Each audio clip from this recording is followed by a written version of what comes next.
आप सभी को जय हिंद। मैं उम्मीद करता हूँ आप सभी अच्छे होंगे। आज मैं आपके लिए लेके आया हूँ प्राचीन भारत का। हम लोग कम से कम 500 प्रश्न देखेंगे। कितने प्रश्न देखने वाले हैं हम लोग?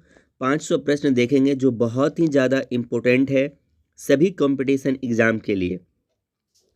अभी आपका ITI का एग्ज़ाम होना है, साथ ही साथ कुछ ही समय के बाद रेलवे का एग्ज़ाम होना है या डिफेंस से संबंधित कोई भी एग्ज़ाम हो, ठीक है, जो लोअर कैटेगरी का है, उन सभी में प्रश्न यहाँ से पूछा जाता है।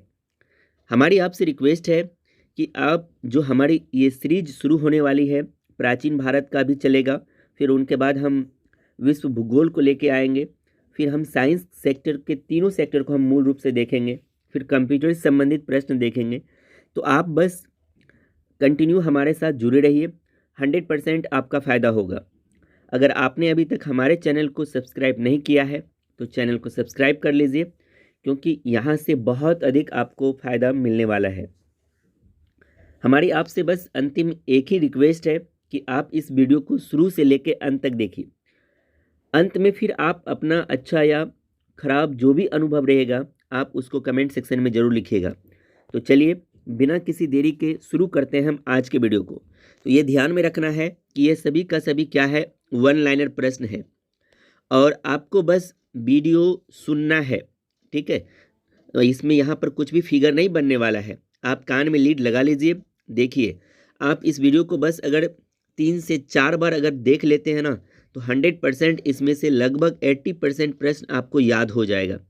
और ये थोड़ा बहुत ध्यान में रहना भी बहुत ज़रूरी है, तभी जाके आप एग्ज़ाम में सॉल्व कर पाएंगे, आंसर तक पहुंच पाएंगे, ठीक है।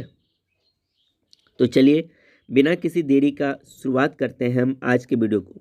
थोड़ा सा आवाज़ में आपको लग रहा होगा थोड़ा अजीब टाइप का, क्योंकि तबीयत ख़राब है, तो हो सकता है साउंड में थोड़ा बहुत अगर लगे इधर उधर तो ये एडजस्ट कर लीजिएगा आप, ठीक है।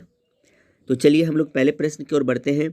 हमारा आज का पहला प्रश्न है, इतिहास का पिता किसे कहा जाता है? हेरोडोटस को कहा जाता है।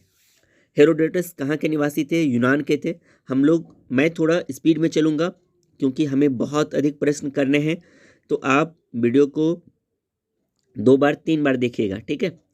पहिया या कृषि का आविष्कार किस काल में हुआ था? नवपाषाण काल में हुआ था। आग का आविष्कार तथा होमोसेपियंस का उदय किस काल में हुआ था? तो पूरा पाषाण काल में हुआ था। पशुपालन का प्रारंभ कहाँ यानी किस समय हुआ था या किस काल में हुआ था? तो मध्य पाषाण काल में हुआ था। पशुपालन का प्रारंभ कब से हुआ है? तो मध्य पाषाण काल से।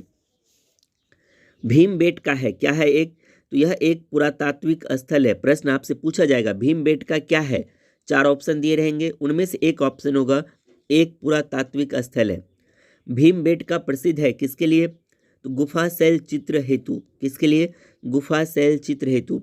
भीमबेटका कहाँ है? तो यह रायसेन जिला मध्य प्रदेश में है। यह प्रश्न कई बार पूछा गया है।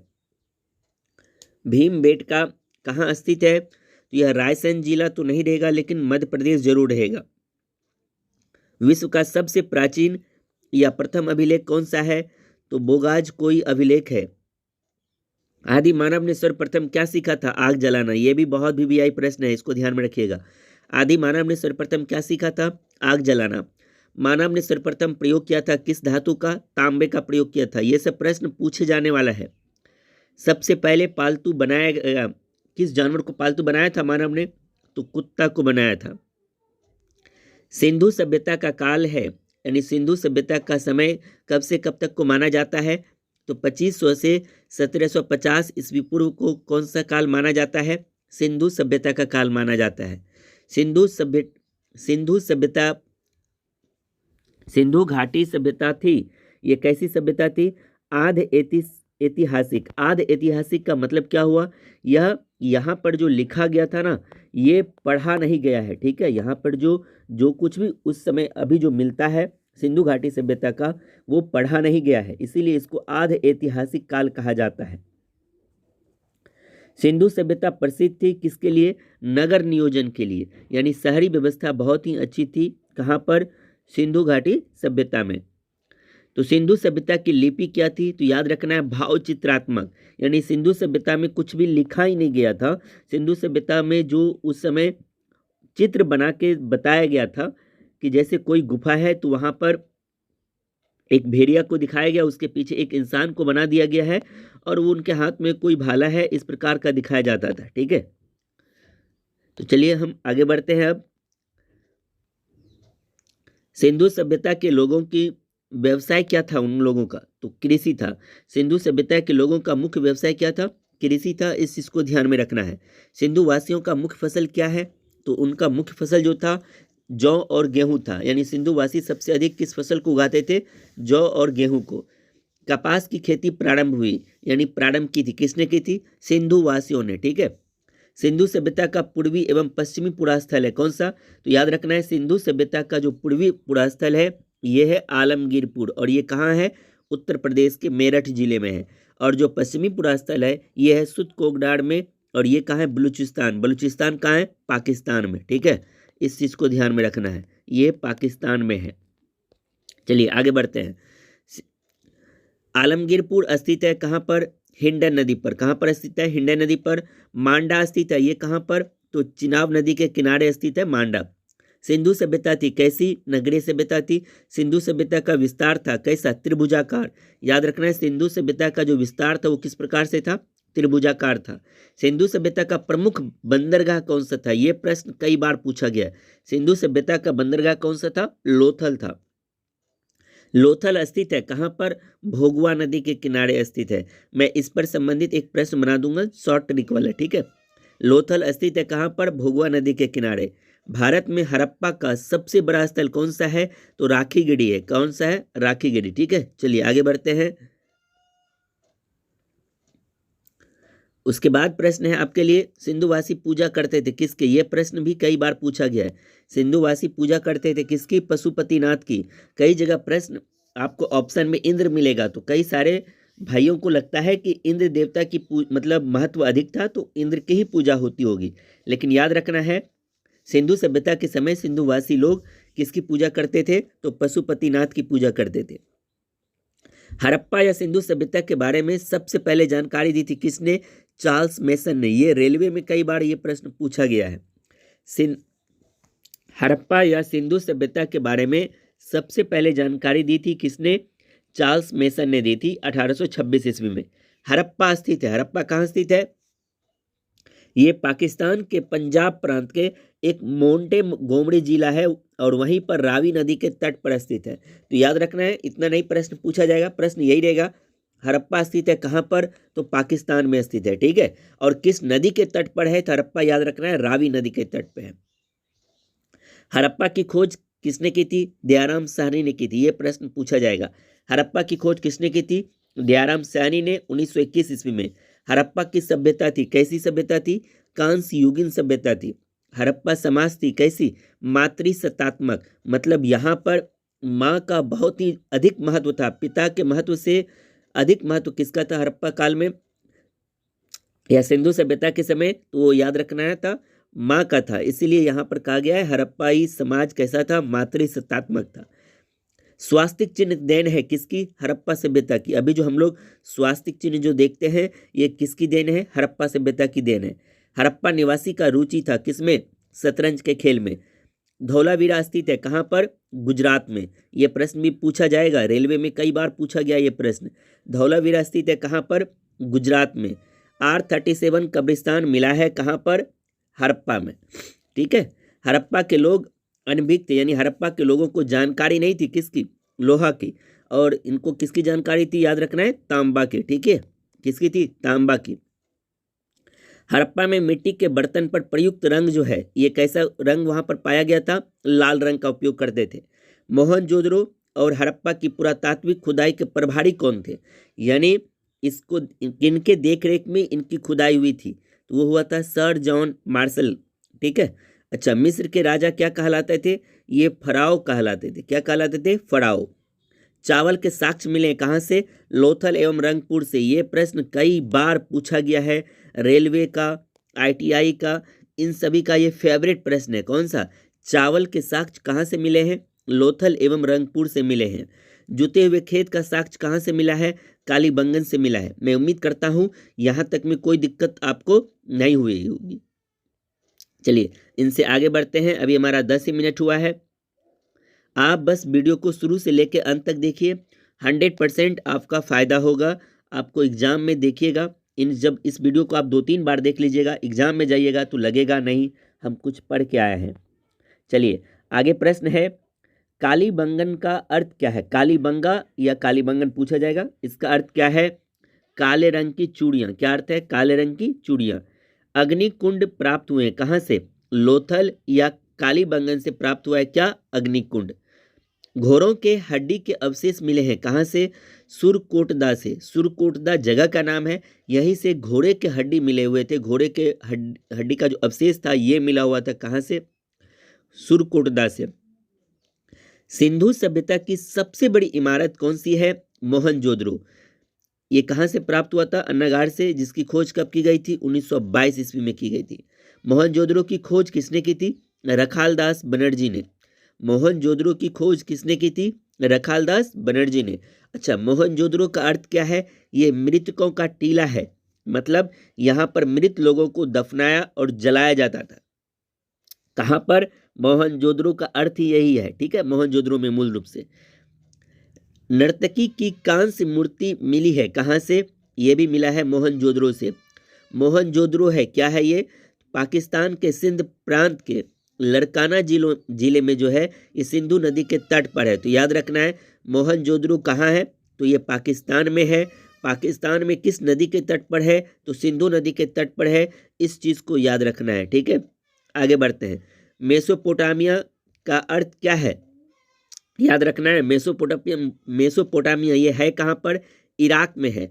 तो मेसोपोटामिया का अर्थ होता है दो नदियों के बीच की भूमि, ठीक है, दो नदियों की बीच की भूमि। वैदिक सभ्यता का काल क्या था?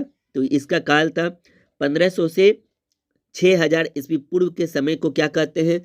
वैदिक सभ्यता का काल कहते हैं। वैदिक सभ्यता का निर्माता या संस्थापक किसे कहा जाता है? किसे माना जाता है?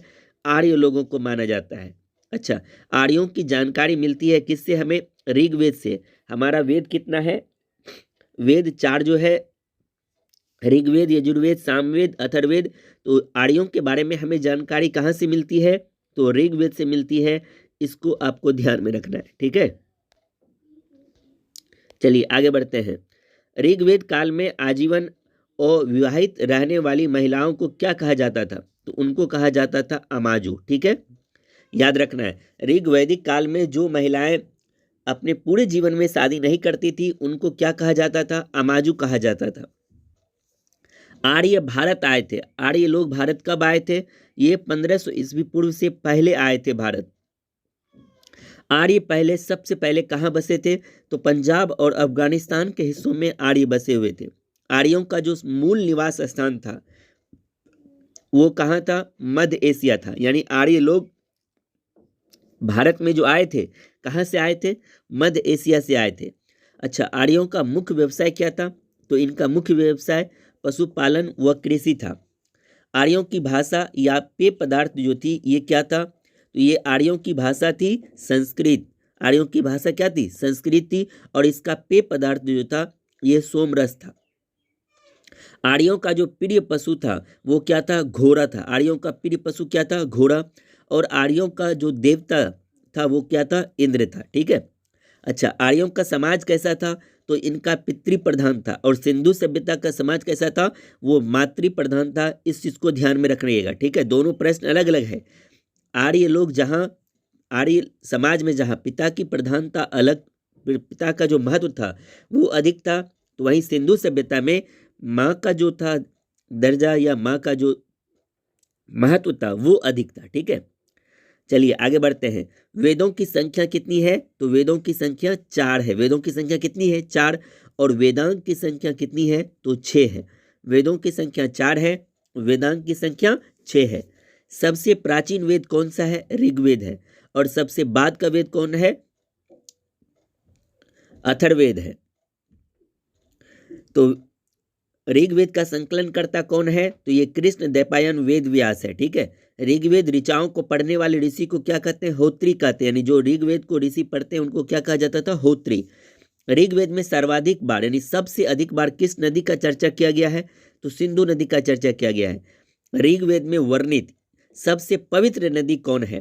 तो बहुत लोगों को जैसे ऑप्शन देखते हैं और गंगा ऑप्शन तो पहले नंबर में ही दिया रहता है, सबको लगता है गंगा, और जैसे आप इसको करोगे टिक और आपको इसका उत्तर मिलेगा निगेटिव। ठीक है, क्योंकि ऋग्वेद में वर्णित सबसे पवित्र नदी जो थी वो कौन सी नदी थी? सरस्वती नदी थी। ठीक है, ऋग्वेद में गंगा का चर्चा कितनी बार? एक बार। और यमुना का चर्चा कितनी बार हुआ है? 3 बार हुआ है। याद रखना है, ऋग्वेद में गंगा नदी की चर्चा मात्र 1 बार हुई है, वहीं यमुना नदी की चर्चा 3 बार हुई है। ऋग्वेद में वर्णित प्रमुख देवता कौन थे? यानी ऋग्वेद में सबसे अधिक किस देवता को प्रमुख माना गया है? तो इंद्र को, और इंद्र को ही क्या कहा जाता है? पुरंदर कहा जाता है। लेकिन जो हमारा सिंधु सभ्यता था वहां पर किस देवता का महत्व अधिक था? तो पशुपतिनाथ का था। इसको भी आपको ध्यान में रखना है। चलिए आगे बढ़ते हैं हम लोग। गायत्री जो मंत्र है, गायत्री मंत्र ये कहाँ है? तो ये ऋग्वेद के 3रे मंडल में इसका चर्चा किया गया है। गायत्री मंत्र के रचनाकार कौन थे? विश्वामित्र थे। गायत्री मंत्र समर्पित है किसको? सूर्य देवता को। गायत्री मंत्र किसको समर्पित है? सूर्य देवता को। 10 राज युद्ध जो हुआ था, जो 10 राजाओं के बीच में जो युद्ध हुआ था, इसका उल्लेख कहाँ मिलता है? तो हमें मिलता है ऋग्वेद के 7वें मंडल में। कहाँ मिलता है? ऋग्वेद के 7वें मंडल में इसकी चर्चा है। अच्छा, 10 राज युद्ध लड़ा गया था कहाँ पर? तो ये पुरुषनी एक नदी है जिनको अभी हम रावी नदी के नाम से जानते हैं। यहीं पर सुदास और 10 राजाओं के बीच में लड़ा गया था। 8वें मंडल की ऋचाएं क्या कहलाती है? तो 8वें मंडल की ऋचाएं को खिल कहा जाता है। क्या कहा जाता है? खिल। सोम देवता को समर्पित मंडल कौन सा है? तो याद रखना है 9वां मंडल है।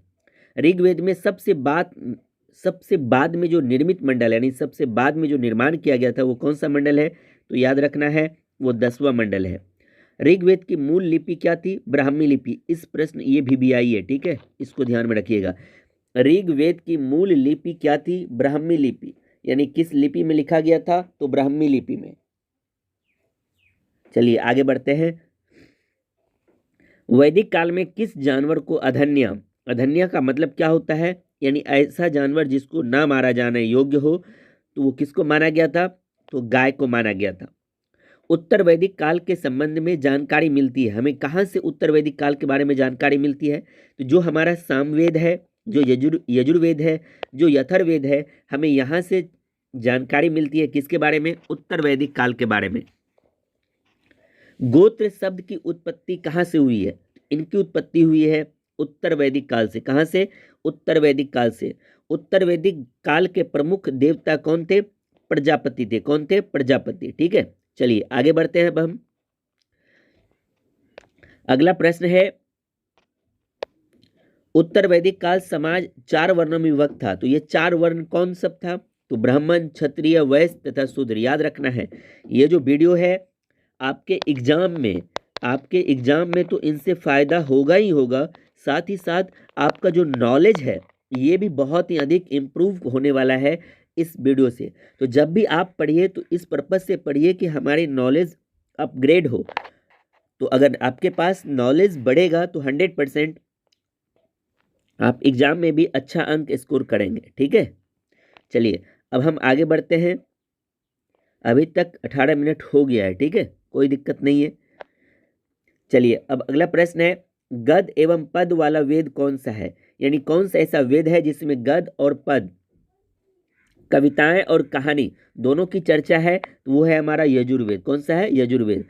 यज्ञ संबंधी विधि विधान किस वेद में है? तो यजुर्वेद में है। ठीक है, तंत्र मंत्र संग्रहित वेद है, यानी किस वेद में तंत्र की चर्चा, मंत्र की चर्चा की गई है? वो अथर्ववेद में चर्चा की गई है। भारतीय संगीत का जनक किस वेद को कहा जाता है? सामवेद को कहा जाता है। याद रखना है, ये चारों प्रश्न आपके लिए बहुत इंपॉर्टेंट है। गद एवं पद वाला वेद कौन सा है? तो यजुर्वेद है। यज्ञ संबंधी विधि विधान है किसमें? यज्ञ संबंधी जो चर्चा किया गया किसमें? यजुर्वेद में। तंत्र मंत्र, जादू टोना, ये इसके बारे में कहाँ आपको जानकारी मिलेगी? तो अथर्ववेद में। और भारतीय संगीत का जनक किसे कहा जाता है? तो सामवेद को कहा जाता है। सामवेद या यजुर्वेद के मंत्रों का उच्चारण करने वाले ऋषि को क्या कहते हैं? तो सामवेद का जो मंत्रों का जो उच्चारण करेगा उसको उद्गाता, और जो यजुर्वेद के मंत्रों का उच्चारण करेगा उसको अर्धवायु कहते हैं। ऐत्रेय ब्राह्मण संबंधित है किससे? ऋग्वेद से। ऐत्रेय ब्राह्मण किससे संबंधित है? ऋग्वेद से। पंचवीस ब्राह्मण संबंधित है किससे? तो याद रखना है, ये संबंधित है सामवेद से। अच्छा, गोपन ब्राह्मण संबंधित है किससे? अथर्ववेद से। गोपन ब्राह्मण किससे संबंधित है? अथर्ववेद से। शतपथ ब्राह्मण संबंधित है यजुर्वेद से। अच्छा, पुराणों की कुल संख्या कितनी है? पुराण कितने हैं? 18। ये प्रश्न भी आपके एग्जाम में पूछा जाएगा। पुराणों की संख्या कितनी है? 18। पुराणों का अध्ययन करने वाले प्रथम मुसलमान कौन थे? वो थे अल बरूनी। ठीक है। पुराणों के संकलनकर्ता कौन थे? लोमहर्ष एवं उपभ्रवा। ठीक है, उपभ्रवा नहीं, उपश्रवा है। तो सबसे प्राचीन पुराण कौन सा है? मत्स्य पुराण। ये भी आई है, इनको ध्यान में रखिएगा। सबसे प्राचीन पुराण कौन सा है? मत्स्य पुराण है। और मौर्य वंश की जानकारी हमें मिलती है किस पुराण से? विष्णु पुराण से। सातवाहन वंश की जानकारी मिलती है किससे? मत्स्य पुराण से। सातवाहन की जानकारी किससे मिलती है? मत्स्य पुराण से हमें जानकारी मिलती है सातवाहन वंश की। गुप्त वंश की जानकारी मिलती है हमें वायु पुराण से। उपनिषद विषय वस्तु है किसका? दर्शन का। उपनिषद विषय वस्तु है किसका? दर्शन का। दर्शनों में सर्वाधिक प्राचीन क्या है? तो सांख्य दर्शन है। न्याय या सांख्य दर्शन के प्रवर्तक कौन है? तो न्याय दर्शन के प्रवर्तक हैं, याद रखना है, गौतम। और जो सांख्य दर्शन के प्रवर्तक हैं वो है कपिल। दोनों अलग अलग है, इसको ध्यान में रखिएगा। न्याय दर्शन के प्रवर्तक हैं गौतम, सांख्य दर्शन के प्रवर्तक हैं कपिल मुनि। योग दर्शन के प्रवर्तक हैं, योग के कौन है? पतंजलि। याद रखिएगा, ये प्रश्न कई बार पूछा गया है, कई बार। योग दर्शन के प्रवर्तक कौन है? पतंजलि है। और मीमांसा के प्रवर्तक कौन है? तो जैमिनी है। ब्राह्मण ग्रंथ संबंधित है किससे? कर्मकांड से। उपनिषद की संख्या कितनी है? 108 है। और पुराणों की संख्या कितनी है? 18। वेद की संख्या कितनी है? 4।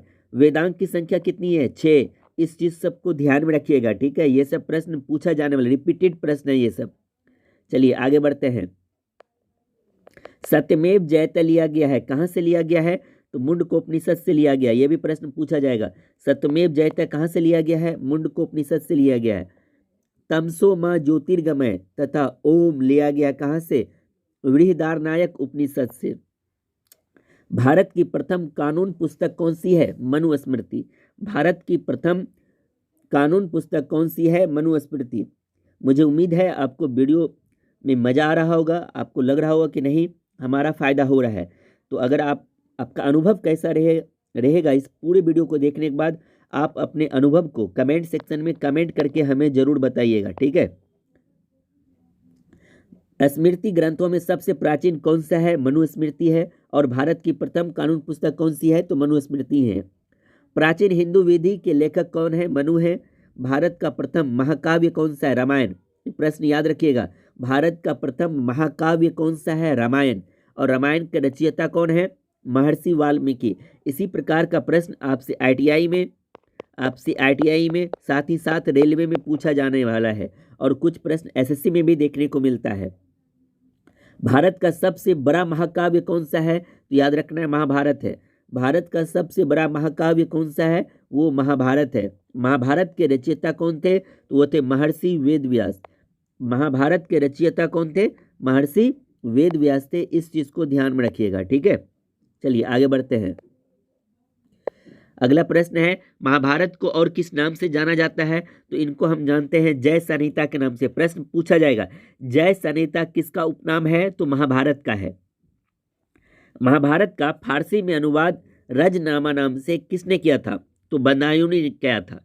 यहाँ से प्रश्न दो तरीके से पूछा जाएगा। सबसे पहला प्रश्न रहेगा, महाभारत का फारसी अनुवाद किस नाम से किया गया था? तो रजनामा के नाम से किया गया था। अच्छा, महाभारत का फारसी अनुवाद रजनामा के नाम से किसने किया था? बदायूनी ने किया था, ठीक है। आगे बढ़ते हैं अब। अगला प्रश्न है, 4 वेदों का सम्मिलित रूप क्या है? तो संहिता कहा जाता है। बुद्ध का जन्म हुआ था कहाँ पर? लुम्बिनी में। बुद्ध का जन्म कहाँ हुआ था? लुम्बिनी में। और लुम्बिनी ये कहाँ है? सॉरी, लुम्बिनी ये नेपाल में है। और कब हुआ था? तो 563 ईस्वी में हुआ था। इस चीज को भी ध्यान में रखिएगा। बुद्ध के जन्म का प्रतीक चिन्ह क्या है? तो इसका कमल एवं सांड है। बुद्ध के जन्म का प्रतीक चिन्ह क्या है? कमल। तो बुद्ध की मृत्यु हुई थी कहाँ पर? कुशीनगर में। और कुशीनगर कहाँ है? उत्तर प्रदेश में। कब हुआ था? 483 में। याद रखना है, बुद्ध का जन्म होता है कब? 563 ईस्वी पूर्व में होता है। और बुद्ध की मृत्यु कब होती है? ये 483 ईस्वी पूर्व में होती है। इस चीज को ध्यान में रखिएगा। कुशीनगर थी कहां पर? कुशीनगर थी मल गणराज्य की राजधानी थी। ठीक है। बुद्ध की मृत्यु का घटना है क्या? इसको क्या कहा जाता है? तो महापरिनिर्वाण कहा जाता है। यानी बुद्ध की जो मृत्यु हुई थी, इस घटना को क्या नाम दिया गया है? महापरिनिर्वाण नाम दिया गया है।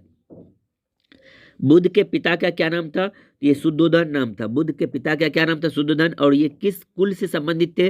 तो शाक कुल से संबंधित थे। बुद्ध की माता का क्या नाम था? महामाया देवी। बुद्ध की माता का क्या नाम था? महामाया देवी। बुद्ध का अन्य नाम क्या था? सिद्धार्थ। यानी बुद्ध को और किस नाम से जाना जाता था, या बुद्ध के बचपन का क्या नाम था? तो ये नाम था सिद्धार्थ। ये याद रखिएगा। बुद्ध के प्रथम गुरु कौन थे? यानी पहले गुरु कौन थे? तो अलार कलाम थे। बुद्ध के प्रथम गुरु कौन थे? अलार कलाम थे। इस चीज को ध्यान में रखिएगा। ठीक है, चलिए आगे बढ़ते हैं। अगला प्रश्न है आपके लिए, बुद्ध का जो प्रिय घोड़ा था वो कौन सा था? इनका प्रिय घोड़ा, उनका क्या नाम था? कंथक नाम था। और इनका जो सारथी था वो कौन था? चन्ना था। इस चीज को ध्यान में रखिएगा। बुद्ध के गृह त्याग की घटना क्या कहलाती है? महाभिनिष्क्रमण कहलाती है। यानी बुद्ध ने जब अपना घर छोड़ा था वो महाभिनिष्क्रमण। और बुद्ध की मृत्यु की घटना जो थी वो क्या कहलाता है? महापरिनिर्वाण कहलाता है। इस चीज को भी ध्यान में रखिएगा। ठीक है, ये सब कंफ्यूज करने वाला प्रश्न है।